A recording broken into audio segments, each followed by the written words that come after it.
Hello po sir, tanong lang po about sa Pag-ibig Fund maturity. 16 years na po in service.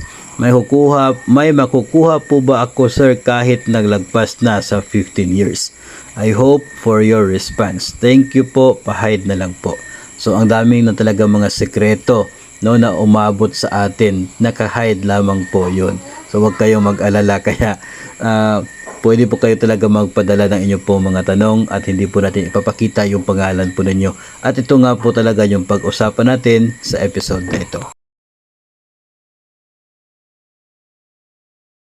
Para sagutin yung tanong ng ating sender ay atin pong pag-usapan itong isa pong bahagi ng Circular number 440 na inisyu po ng Pag-ibig Fund.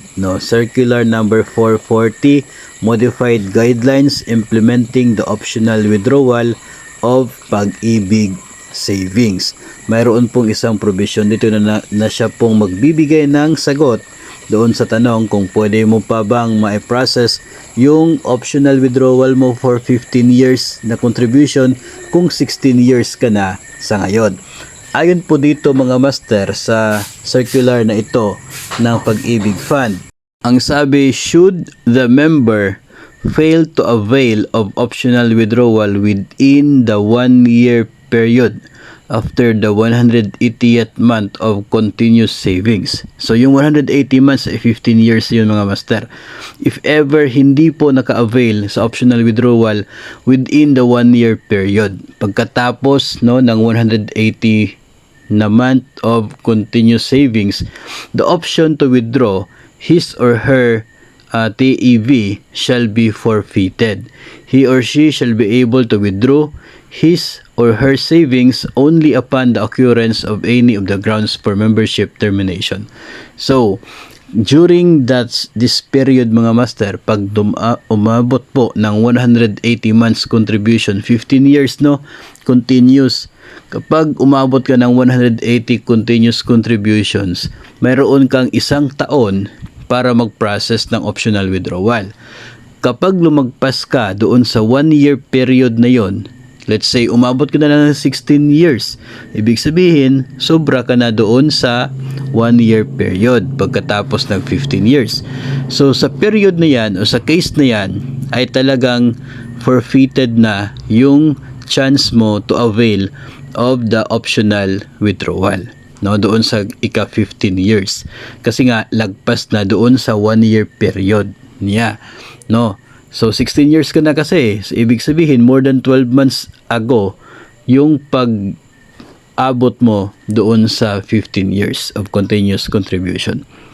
So hindi mo na siya ma-avail sa ngayon kung 16 ka na. Siguro kung 15 years and half 15 and half years, pwede pa kasi pasok ka pa doon sa 1-year period. So, ang makukuha mo na siya pag umabot ka na ng 20 years, 240 months of contribution. O kaya ay kung nag-retire ka na bago umabot ng 20 years, so pwede mo na siyang ma-avail, makukuha yung savings mo from the Pag-ibig Fund. Pero yung optional withdrawal na for 15 years ay forfeited na po siya kapag lumagpas ka na doon sa 1-year period. May prescriptive period kasi siya na pwede mong ma-avail. Pagkatapos niyan, forfeit na, wait ka na sa next time na pwede mong ma-avail yung savings mo from Pag-ibig Fund.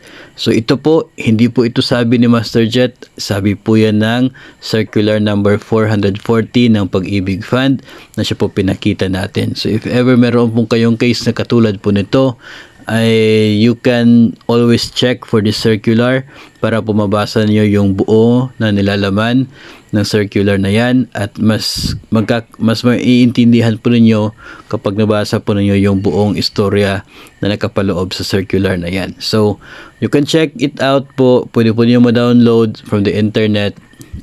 Mabilis na naman po yan para po sa iba pang mga issues and concerns regarding sa Pag-ibig Savings na pwede po masagot ng circular na yan. Pwede din naman po kayo na magkomento at magpadala po ng inyong mga tanong para pwede po natin pag-usapan sa susunod na episodes.